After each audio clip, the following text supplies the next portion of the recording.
Hello once again and welcome back to the Monch Hours podcast, where we appreciate all things anime and manga. I'm your host John, and I'm here with my co-host and probably more than likely one of the best guys I know all around this time universe, Mr. Jordan. How you doing? Wow, bro, what do you want from me? You're over here stoking my ego. Well, you want something, bro. I gotta build you up to break you down. The higher you go, the harder you fall. See, that's my game plan. Damn, dude, that's some fucked up shit. You're watching too much ReZero. Yeah. You need to love your friends. I want to see them hurt. Gotta hold them close, bro. I push them away just to hold them close. But yeah, so this week it's been a pretty quiet week in terms of the manga that we've been reading. You know, Jujutsu Kaisen and some other ones. My Hero haven't been updated yet, other than the ones we previously covered in the previous episodes. But we are going to be jumping into the latest episode of Attack on Titan, so stay tuned for that. As you know, they were on break for the holidays, so this one came back, and it did not disappoint. So with that, we'll cue the intro and crack a cold one.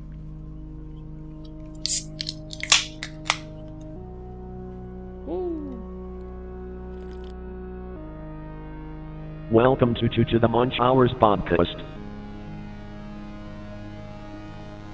where we consume manga and anime with pleasure.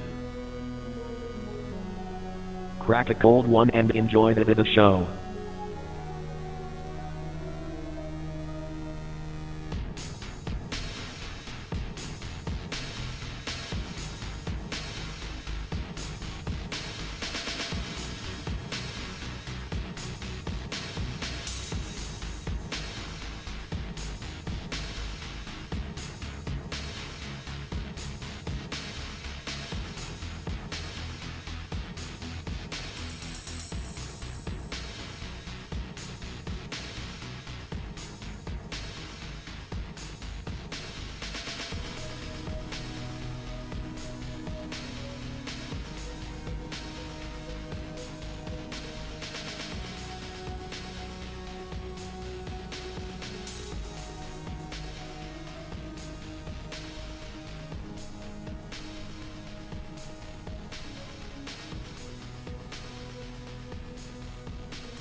And we're back. Jordan, fresh week, fresh brew. What do you got?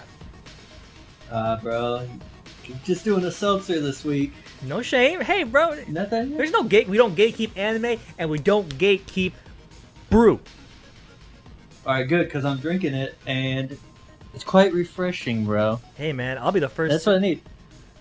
Hey, dude, I'll tell you guys right now, I don't have no quarrels, because I drink a motherfucking Bud Light Lime in the summertime, and that shit hits the spot.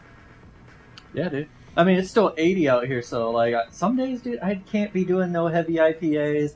Definitely, dude. I don't think I've drank a stout or a porter in Since you've been out there, damn near over like a year and a half. So I don't blame you, bro. I don't blame you. I wouldn't, especially in Hawaii. Yeah, it's like kind of. I would assume it's humid sometimes, maybe a little musk. You probably don't want to drink that too. Sometimes, every time, it's constant. Yes. I'll wake up humid. Yep. What are you drinking, bro? I know you got some hitter though. I got a hitter, dude. I went out today and I bought myself a little extra. I'm getting the Boomtown Brewery Breathe. Take a look at that can, everybody. This is a hazy IPA. Boomtown is located in Los Angeles, so I'm still going to say it's local, considering it's about a 40-minute drive to an hour and a half, depending on traffic. But you know how LA traffic is. But holy shit, is this good? And it better be good, because it cost me $18 for the 4-pack. But my God, it tastes delicious. Look at that kanji on the can, too. Hello. Boomtown Brewery. This is their artist collection packs, and it looks sick. I want to show it again, because look at that, man. Anyways, you'll be able to get a better write-up on my tweet when I tweet about it after I get a full taste of palate, baby. Yeah. Do a full review on it. Full now? review, Monch Hours. We're munching on this beer. All right, my taking it too far. Bro. But yeah, so you know how we do it every week. I got a fresh local beer for the most part, supporting small local business and enjoying it all at the same time too. Dude, that's what it's all about. Cheers. So, like I said, we are recording this early. As you can tell, it is light here in my room. It's not our usual Monch Hours. Reason being is I got a Steeler game playoffs against the Browns, and Go Browns. you know what, dude? Get the fuck get out, bro. So we're gonna be hyped for that. My family's coming over, and they're bringing their dog, so we're gonna shotgun this episode here. Make sure we get the content out to our viewers and our supporters that they want, that they crave, you know. So, yeah, Attack on Titan. I just finished watching it. You just finished watching it. Give me a one word. Give me one word to describe the whole episode. One word. Damn. Okay. Wait, damn. You gotta enunciate the ending of it. Damn. Damn. Yeah. Damn. It's getting real now. I mean, I feel like you called like how it was gonna play out. We got Giancarlo's Nostradamus predictions coming to the fold again, and yeah, it's getting interesting. What would be your one word before like we start diving into it? I was thinking, you know, halfway through I said maybe not a word. Maybe I'm thinking of a song, and that is Megan Thee Stallion. Ooh, savage. Because Eren went savage mode right here, dude. That a freaking good episode, and this was the build up that I think we all kind of slowly got into. We truly see that, and I think Eren in his brief kind of conversation he had with Raina goes into it. You know, on both sides of the wall, you have nice people. Sure, there's some jerks, but you know, you really just have people that are good intentions that have just been lied to have no better. But as things must go, Eren keeps moving forward and slaughters the lot. Dude, just that moment where you see like his eye light up and like Reiner like recognizes it and like I'm assuming grabs Falco, just like protect him, like shit, like there's a big explosion, and then you just see the terror in the crowd, the people who have gathered to watch the speech. Yeah, you see the like terror in their eyes because who had said it in like previous episodes? Was it the leader of the Tiber family? How they had never really experienced like the war that they were. Yeah, like they were just inside of it, but they weren't. Oh yeah, it was when he was talking to that general, right? Where he's saying like we have to show the people, like the common people, the war that's happening. Yeah, and the true there's horror. only one way to do it. Yeah, but I mean that's not what they were expecting to play out.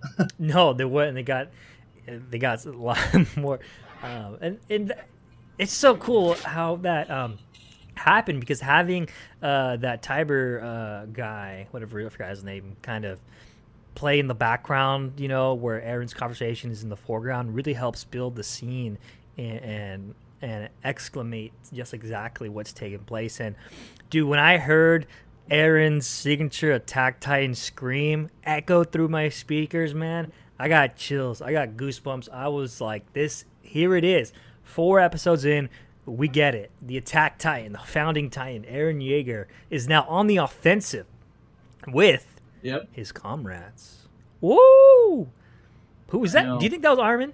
Who do you... I think that was Armin that led Ja and Kartai and Piek away from everybody.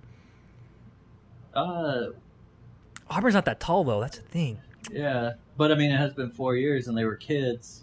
Yeah, and he is Colossal 15? Titan, so maybe he gives him extra height, dude. I don't know. I mean, that's kind of where my mind went, but you don't. It's not like you get a clear look at him. He's got that helmet on. Yeah, the only thing I was thinking of was when Piek was saying, I recognize you from somewhere, so I just can't remember if Armin had like a direct confrontation with the Cart Titan.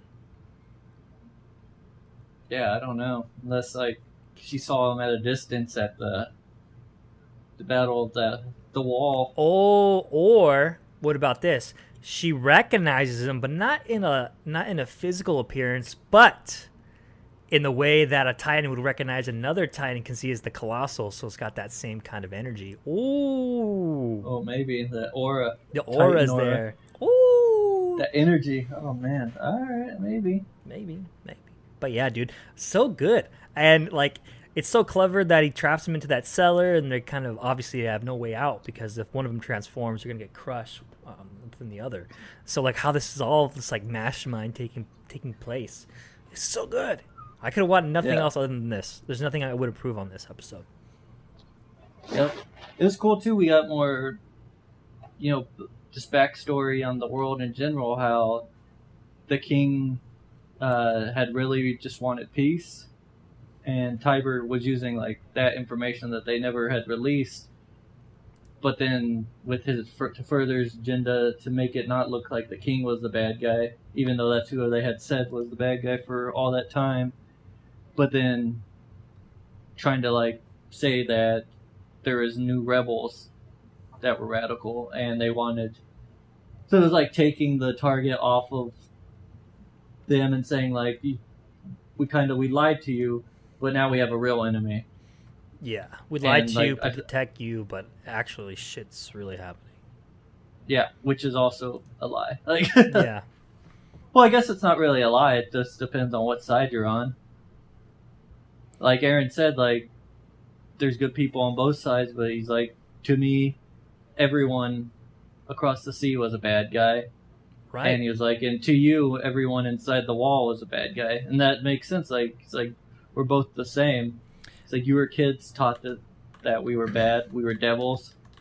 He's like, but I'm not going to stop, like, from my perspective, moving forward and defending the ones that I care about. Yeah, I think that was definitely hitting the mark there on what was, like, the plot device that really wanted to be given to us over the course of these 4 episodes. Was showing the parallels between both Reiner's and Eren's story, and the parallels between Marley and Paradise, because they, like you just said, they both feel regret in a certain way, but both must do what they have to do for the betterment of their people and their country, their motherland. So showing us just how normal a civilization is in terms of of Marley, and more and so of the Eldians, because the Marleyans still think of them as like a second scum of a race, but like the Eldians, especially when they're going through their festival and kids are being kids, like we do see the parallel between that, and just like throwing it back to the very first episode of Attack on Titan,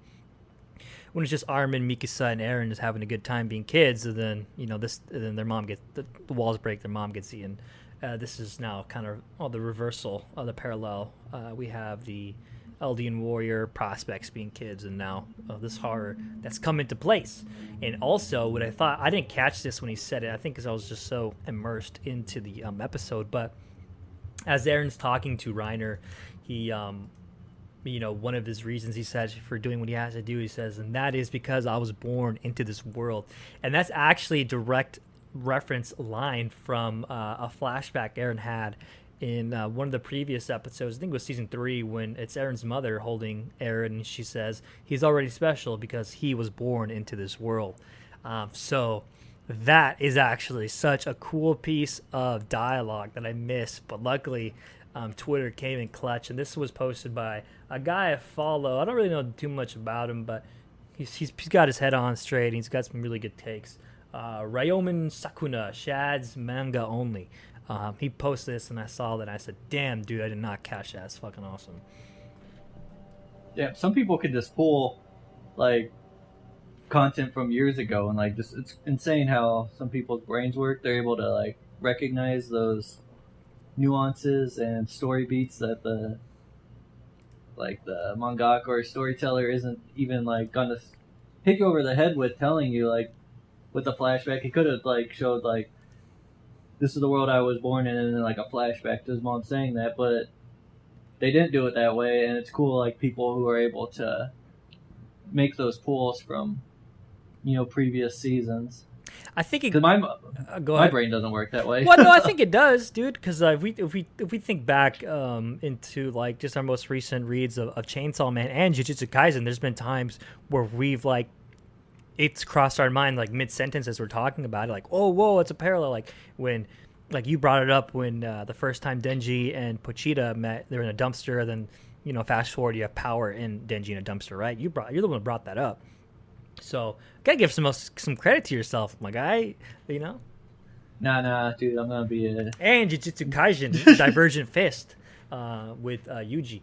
But so I think one of the things is too. It's probably in terms of just how fresh it is on the mind. Like with both those mangas, we've like read it in a linear fashion, as with Attack on Titan. Since we're both anime only, and we want to make that disclosure out there for Attack on Titan, we waited years and years with multiple time constraints. So some maybe just, and they could be manga readers too, and they've already kind of had this kind of boiling up until now. But yeah, True. I'm just gonna give them the credit. They're just geniuses, Yeah. and I got mush for brains. So, that's true. but let me ask you this, bro. So back to the episode. How bad are you feeling for Reiner? So when I was watching, it just really the past this whole beginning of the season has this really humanized him, and you see him sitting there looking Eren, and he's not even looking him in the eye. He's looking down. He's just so shocked, and he's dwelling on the thought that the last time that they had contact, Eren told him that he was going to make them pay in the most brutal way fashion, and you just see that's something that's been on his mind this whole time. He's probably I deserve that. Yeah. He deserved Didn't to he be say just kill me brutalized. now? Yeah, he just said that, right? Yeah, he throws himself on the ground. He's kill me now. And you're shit, for the past 4 years since, they were forced to flee, this has probably just been eating him up. All the choices. These were his friends. And he knew that there was good people inside the walls, but he proceeded to go forth with this mission, and it eats him up. And you're just seeing this, play out just in it. It's not even, most of the time in words. It's just the look on his face of pain. I think he's hitting on a really, really touchy subject, and one that we often forget. Those of us who haven't experienced war, but those who have, thank you for your service. But it's totally that PTSD, the remorse, the regret of doing something for your country, but taking lives and having to deal with that, not properly have the proper care when they come back. And I think, that's exactly what Reiner's going through, that immense remorse and just wanting his life to be taken as a sense of redemption or proper punishment for it. And it's hard not to feel sympathy for Reiner, and because as we've seen, these Eldians were pretty much fed lies their whole life, and were led to believe something that entirely wasn't true. And Reiner obviously still has feelings for his old comrades, and it's what's eating him up.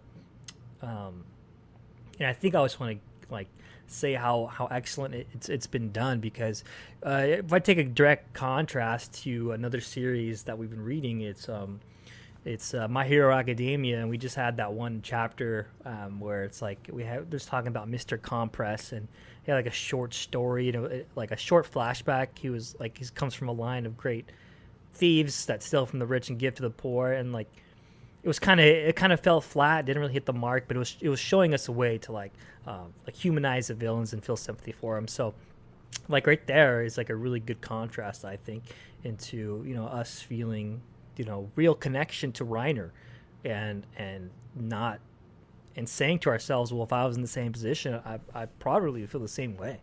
It's just that moral inner conflict within his soul that's reaping on him. And yeah, man, typical. And it's really shaking to see the Reiner that was and the Reiner that is now.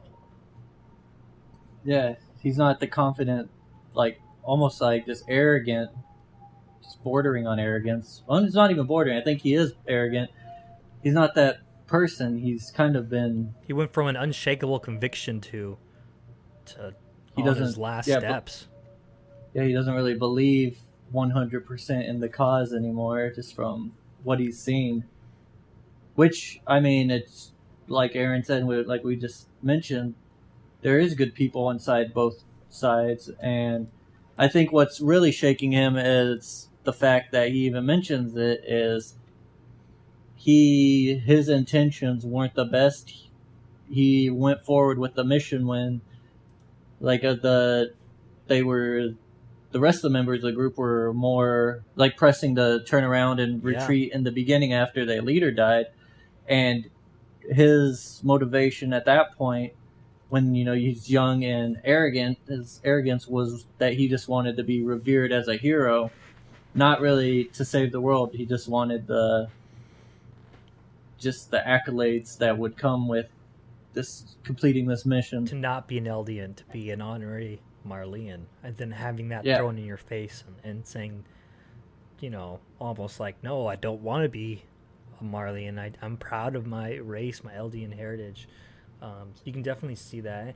And it's just crazy how in terms of like storyboarding and narrative, how Attack on Titan has come to this point, because I think I can speak here for everybody, whether you're manga or anime or both. But if you saw that first episode or read that first chapter, from then to now, I would never have imagined, we're in this world, in this universe, and it's such a treat. There's been no series, I think, that's kind of had this kind of scope, I think, and if there was, let me know. But I mean, it's just so grand.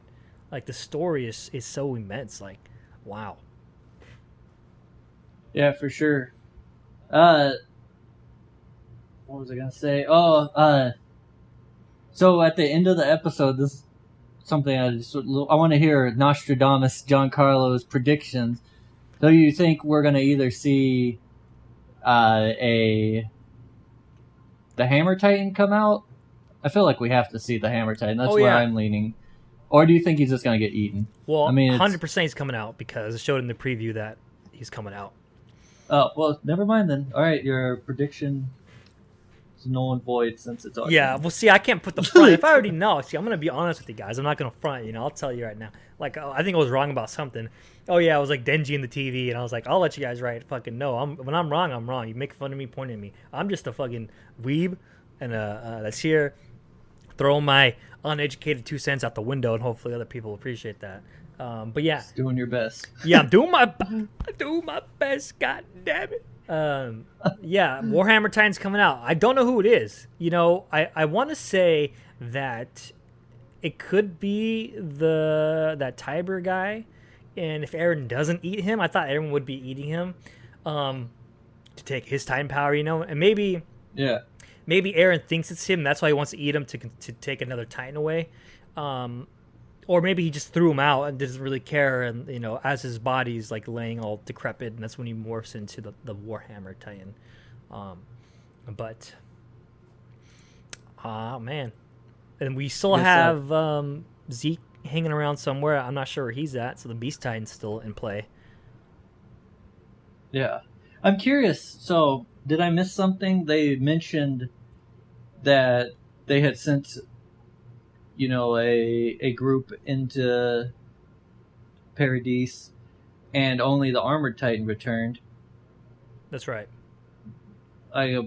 Was that just because were they not factoring then that they also had sent like the Beast and the cart?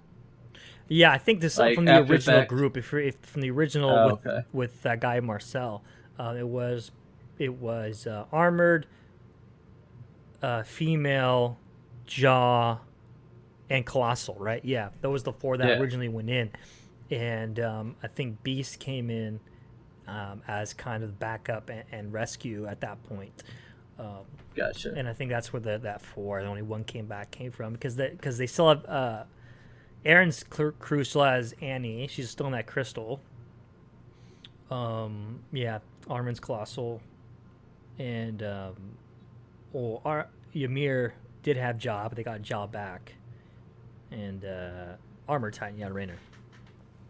Yeah. All right. Yeah. No, I was just confused, like if they were just brushing under that Zeke had came back or what the deal was, but that makes sense. They're just talking about the original crew. I think that's where my headspace is at least. I'm thinking about that makes sense. And I was kind of like wondering if that was the reasoning or if there is a bigger play.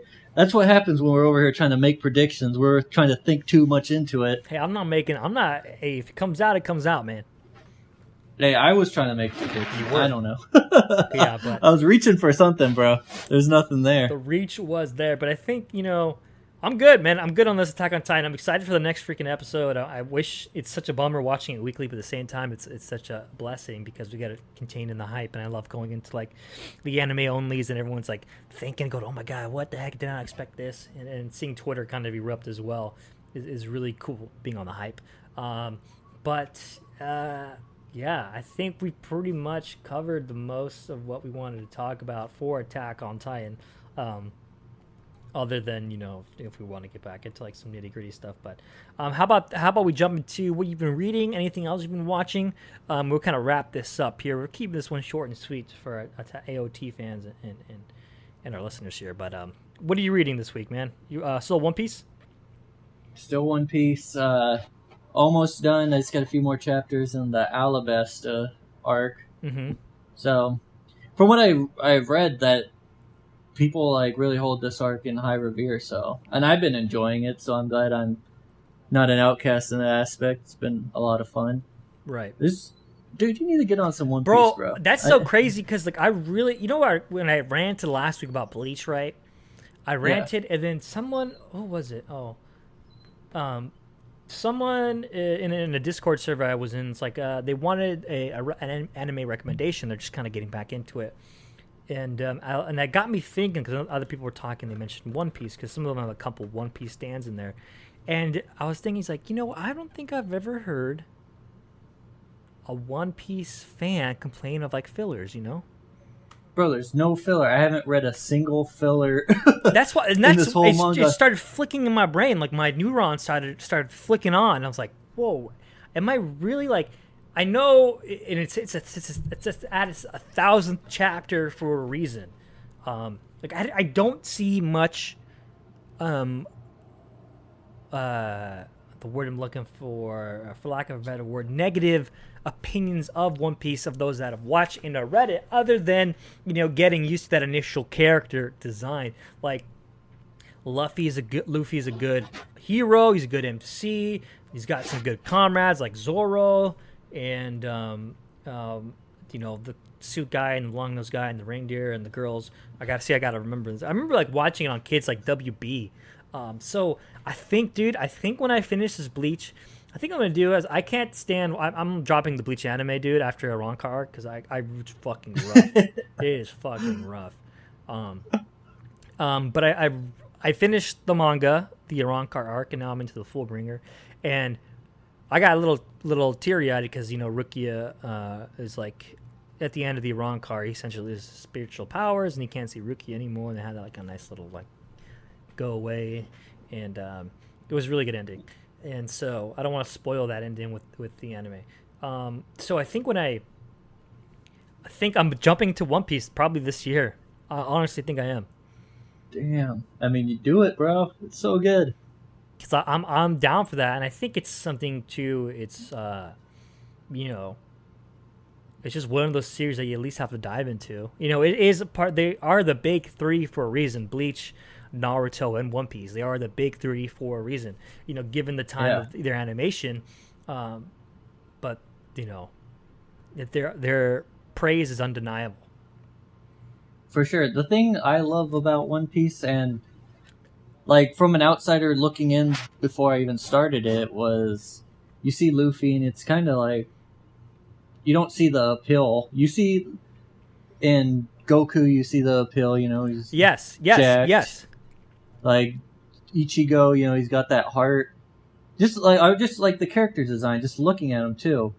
But Luffy, he just looks like just a dude, Right. with like his cut off jeans or rolled up jeans and just sandals and just a straw hat. Like he doesn't look the stereotypical like badass character, and just reading it kind of like plays into it that that's not his character. It's literally his heart and his dedication, and he's an inspiration to all of his crew where he'll keep fighting, and because he doesn't give up, like they look at that and they're like, well, Luffy's not giving up, like we have to keep moving forward. Yeah. And just it's these little nuances that just lend credence to like just how an amazing a character he is. He doesn't have to have just super jacked muscles. Like Credence, look, man, look at I may be Nostradamus, but you got the words, Jay, man. You got some smooth language over there. oh shit. But you know what I'm saying though, like Damn.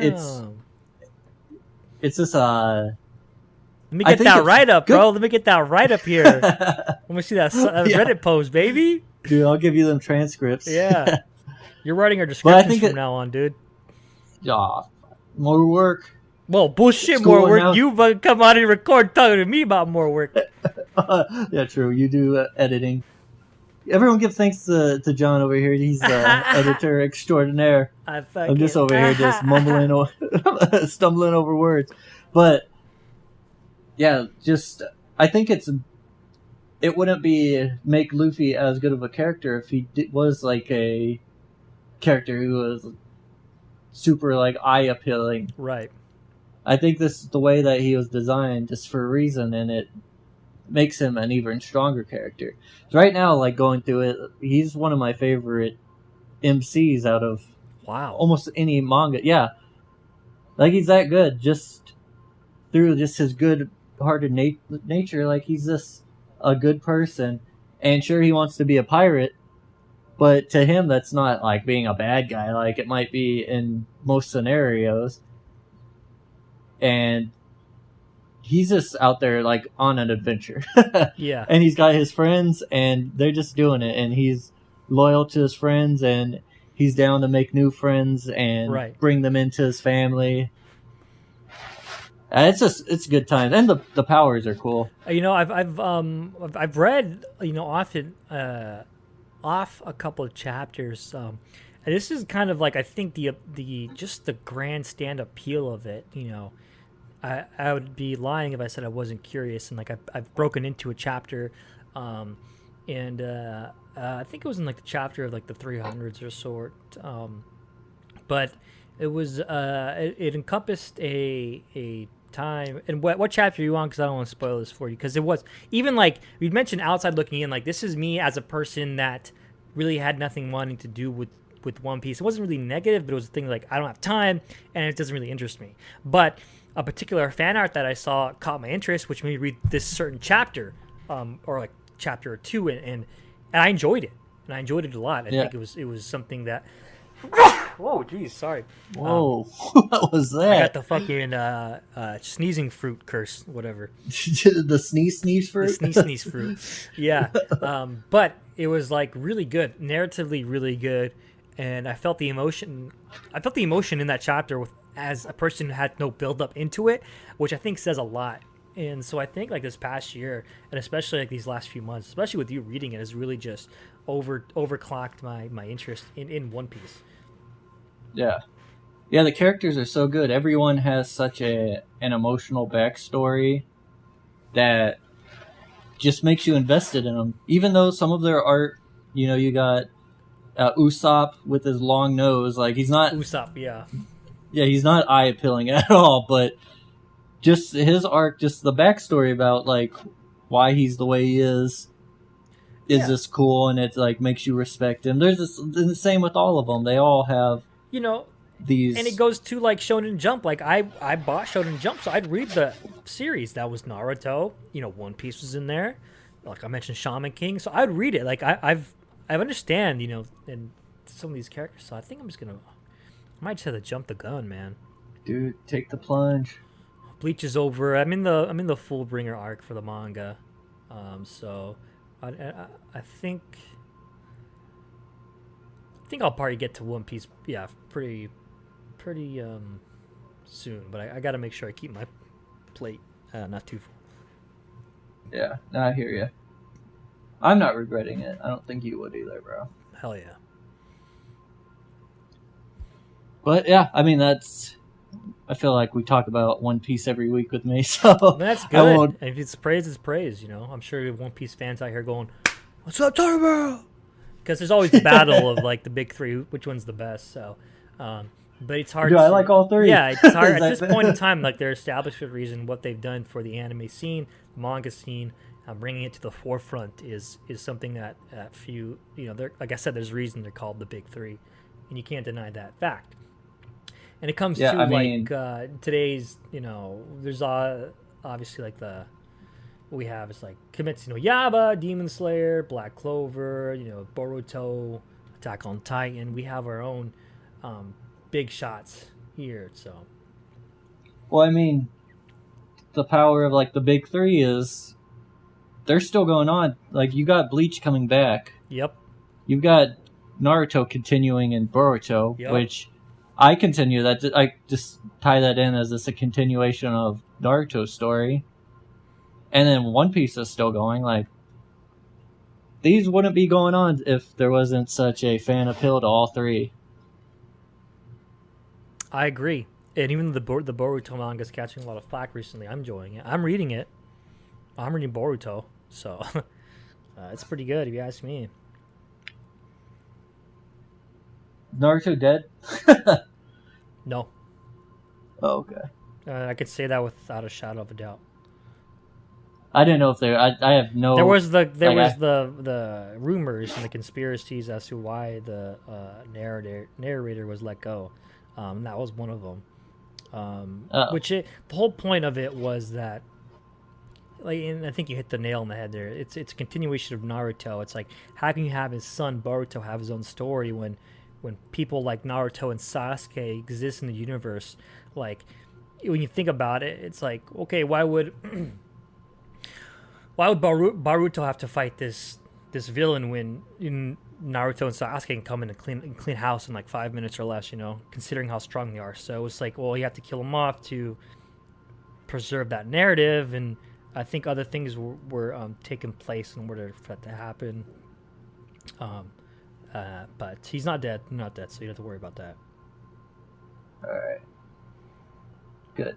Can't be killing Naruto like that. Yeah, it can't be doing that like that. And I seen some really cool OG Naruto fan art, man. And yeah, it's such a vibe. It's such a scene. It makes me a little regretful not fully embracing it, you know, in high school like we did, where we kind of course, you know, I mean, it's different times back then, especially our small town, the small town mentality that it has. God forbid you were anything other than a sports fan. And I think that says a lot coming from me and you, because you know, we didn't live there originally. We were from a big state like California, and you've been to Italy, so you've experienced a lot of culture yourself. So, like, I wish I would have just I don't know. I think I would have liked there was like a club, but there was no club. There was no anime club at our school.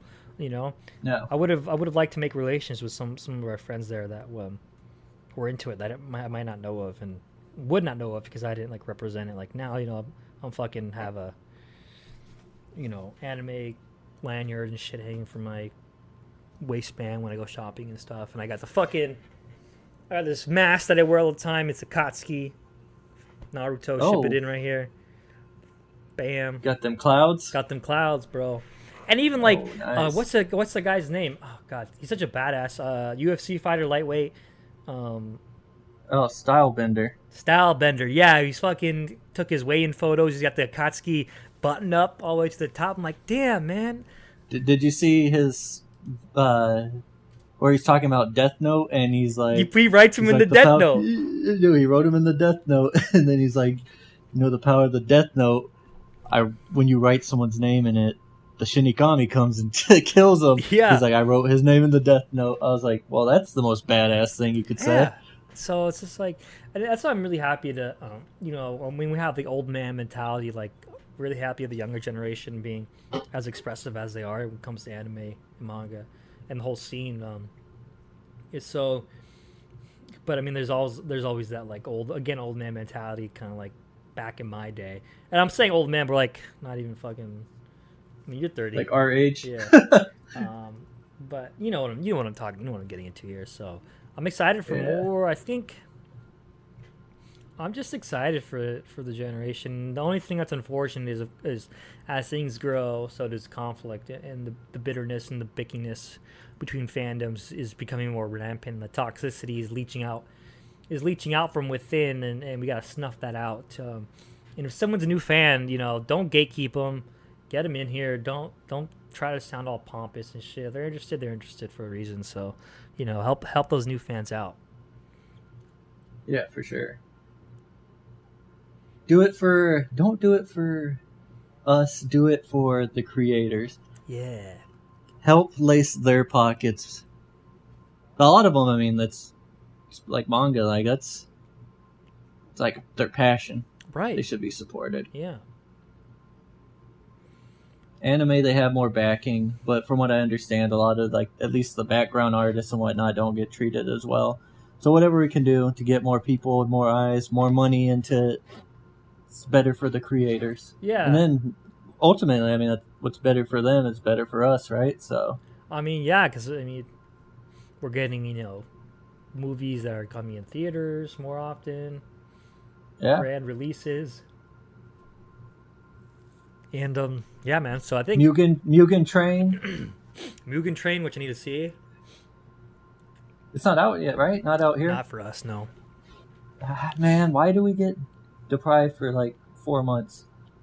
I don't know, simulcast movies, all right. I want think everything it would, simulcast. considering the landscape of the current economic system where everyone's locked down. A simulcast movie release like that would be massive. Massive. Yeah. Bro, I've been checking for that surfing anime movie for like the past 6 months. Dude. I feel like I forgot talk about that. it once a month. Yeah. It still hasn't come out here. It came out in like September in Japan. Fuck. Yeah. What's like the fucking Fate movies? Oh, he's fucking lagging too. I think I just saw that Surf Mappa is supposed to come out this like the second part of the winter season. Okay. So be watching that for sure. Oh yeah. There's I found a skate shop next to me. So when that skate anime comes out, maybe I'll pick up the board again. Ooh. The only thing I could ever do as a kid was the only thing I did as a kid was like an ollie and like one kickflip in my life, and I said, I'm done. I've accomplished everything that I could.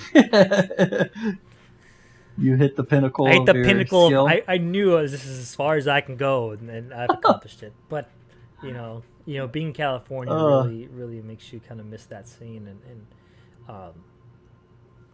yeah, I mean, I got some decks. I like decks. Yeah, you see my 0-2 over there, and it'd be nice to skateboard, but I don't want to skateboard in that one. No, don't do it. Disrespectful. Yeah, not my girl. Not my baby. Kissing them in the class. But I think that pretty much wraps it up for this week. Unless you got anything else, any shout outs on your end there? Go Browns! Yeah. Guess we'll find out. So stupid.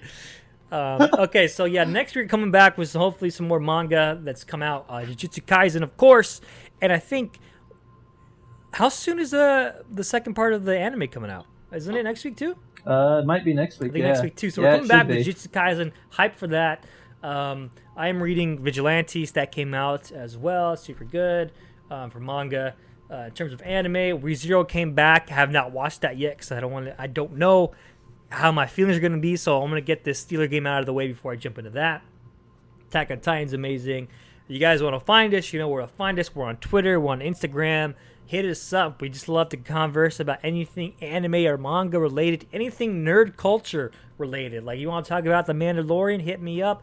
You want to talk about Genshin Impact, hit me up. I play gacha games. I play anime games. I'm there. Jordan's on that scene too. when it comes to nerd culture. There's no other person I would go to ask a question about comics other than Jordan. He is the keeper of the knowledge of comics. So, with that, thank you so much again for watching every week and listening every week to the Monch Hours podcast and joining our appreciation for anime and manga. We hope this one was good. We hope you like it. We hope you can join in on the conversation sometime. And just have a ball, man. Kick it with us. Kick it with us. Crack a cold one and kick it with your boys. Yeah, come hang out with us. Cheers to you guys. All right, we out. Peace. Hell yeah, dude. Take it.